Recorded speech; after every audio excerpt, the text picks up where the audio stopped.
Hello दोस्तों, आज मैं क्लास 12th का बहुत ही महत्वपूर्ण ऑब्जेक्टिव क्वेश्चन लेकर आया हूं, जिन्हें आप तैयार कर लेते हैं तो क्लास 12th के ऑब्जेक्टिव कर लेंगे बोर्ड एग्जाम्स में। बोर्ड एग्जाम में इसके अलावा कहीं से भी ऑब्जेक्टिव नहीं पूछा जाता। तो चलिए बिना टाइम लॉस करे शुरू करते हैं। पौधे जो अपने जनकों के समान होते हैं प्राप्त किए जा सकते हैं, तो इसका सही आंसर हो जाएगा ए तथा बी दोनों। दाब लगाना बीज से किस पौधे में वर्धी प्रजनन किया जा सकता है, तो इसका सही आंसर हो जाएगा चमेली। किस जंतु में लंबवत विभाजन द्वारा अलैंगिक प्रजनन होता है, तो यूग्लिना मत चक्र प्रदर्शित करने वाला जीव उपरोक्त सभी तोते का जीवन चक्र होता है 140 का। तो मेरे भाइयों, आपको अब क्लास 12th में बायोलॉजी की कोई दिक्कत नहीं होगी, क्योंकि मैं तहलका मचाने के लिए आ गया हूँ। अब रिक्त स्थानों की पूर्ति कीजिए। नारियल का पानी तरल भ्रूण कोश का उदाहरण है। नर युग्मक तथा मादा युग्मक के संयुग्मन की क्रिया निषेचन कहलाती है।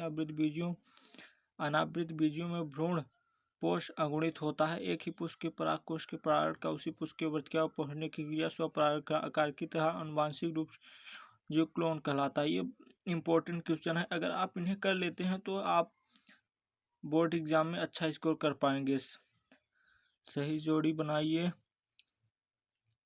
क्लोन का हो जाएगा अलैंगिक जनन, अनिषेक फलन का हो जाएगा केला, पुदीना का शकर, विषम युग्मिक कारा, प्रकंद का अदरक। और अब आ गया है एक शब्द या वाक्य में अंतर लिखिए। बिना निषेचन के ही फलों के बनने की क्रिया कहलाती है अनिषेक फलन। तो ये बहुत ही इंपॉर्टेंट क्वेश्चन पहला है। और दूसरा है बीज को छोड़कर किसी अन्य बीज द्वारा पौधे को उत्पन्न कराए जाने की क्रिया कहलाती है वर्धी प्रसारण।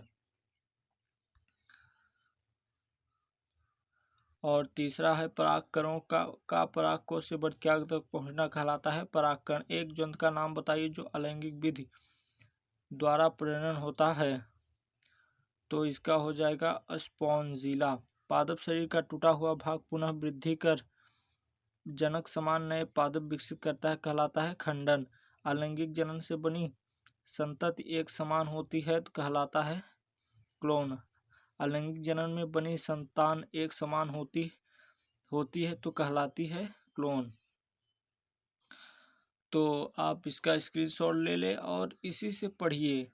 मैं आपको भरोसा दिलाता हूं कि आप अगर इसे पढ़ लेते हैं तो 100% ऑब्जेक्टिव यहीं से पूछे जाते हैं बोर्ड एग्जाम में। इसलिए प्लीज़ आप इन्हें तैयार कर लीजिए। और मैं फिर एक बार आपको शॉर्ट टाइप के क्वेश्चन और वेरी शॉर्ट टाइप के क्वेश्चन लेकर आऊँगा।